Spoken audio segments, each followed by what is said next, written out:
Bella a tutti ragazzi, ben ritrovati nel post partita di Estonia-Italia. Allora, partiamo subito col video.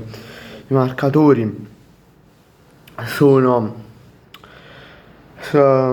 Ken che segna al quarto minuto, che poi una decina di minuti dopo si infortuna. Poi abbiamo Retegui che segna verso la fine del primo tempo, al 38esimo minuto, e poi con l'esordio di Pio Esposito, dopo 5, 6, 7 minuti segna. Intanto l'Israele, prima di continuare, l'Israele sta avanzando nell'area italiana, però ora si sta arretrando un po' verso il centrocampo, però vabbè.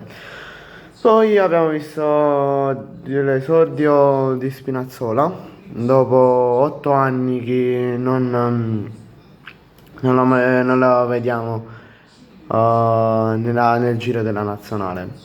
E poi Valgol Soppinan. Intanto Donnarumma che blocca la palla, proprio di questo volevo parlare, di Donnarumma, che sul gol preso di Soppinan ha sbagliato, sì, però ci può stare, dai, stiamo vincendo 3-1, siamo all'86esimo, magari si sarà distratto un po' e non è riuscito a bloccare bene il pallone, magari è scivolato tra le mani. Vabbè, però quello che dico io, magari su un errore, una volta ogni tanto ci può stare pure. Stiamo parlando di uno che ha vinto il premio per miglior portiere al mondo, premio Yashin. Intanto l'Italia avanza, avanza l'Italia, avanza. Fallo per l'Italia, proprio per farlo per Cambiaso.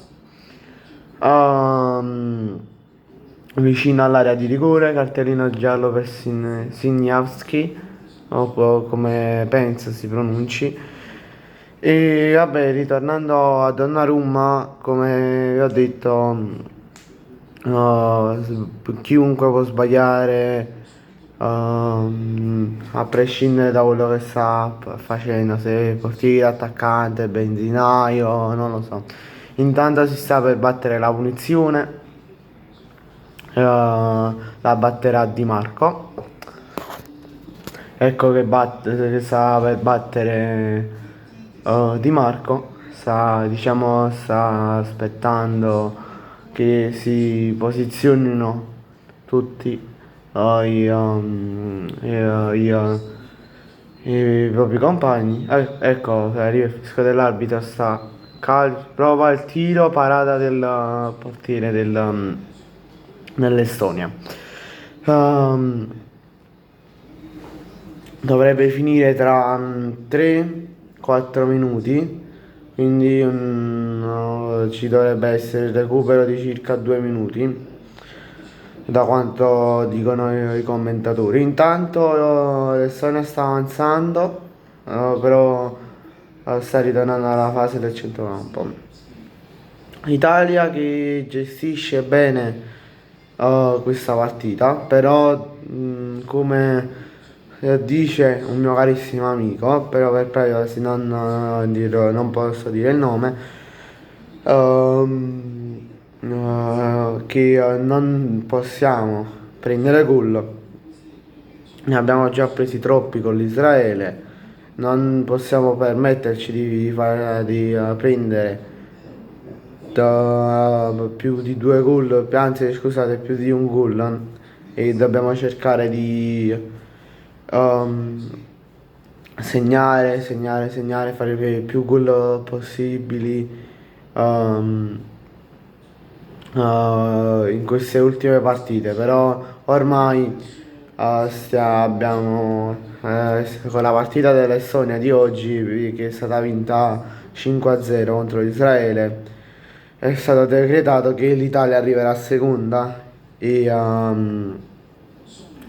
la Norvegia arriverà prima e l'Italia farà i playoff, sicuramente, senza ombra di dubbio.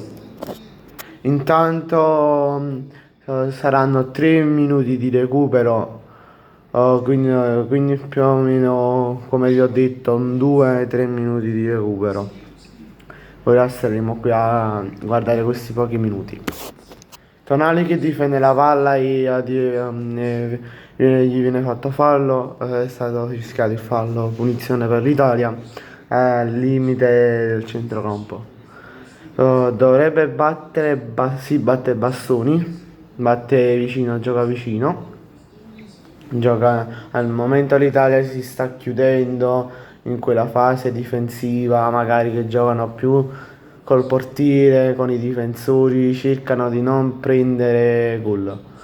Intanto l'Estonia sta avanzando e il pallone è stato intercettato. Intanto un'altra punizione per l'Italia dal limite della rimessa del fallo laterale. È stato fatto fallo a Cambiaso? Sì, è Cambiaso. Intanto non ha battuto Cambiaso, ma è andato a battere Donnarumma, la punizione. Intanto rimessa laterale per l'Estonia. Intanto rimessa laterale per l'Italia, battuta da Di Lorenzo.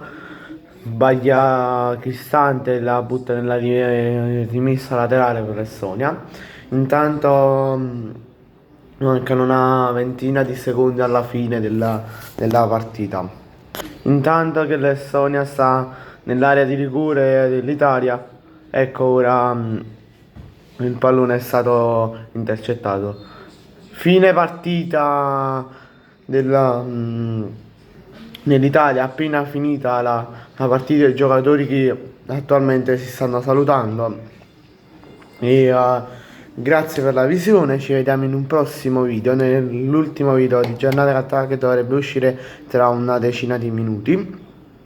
E lasciate like, commentate e iscrivetevi.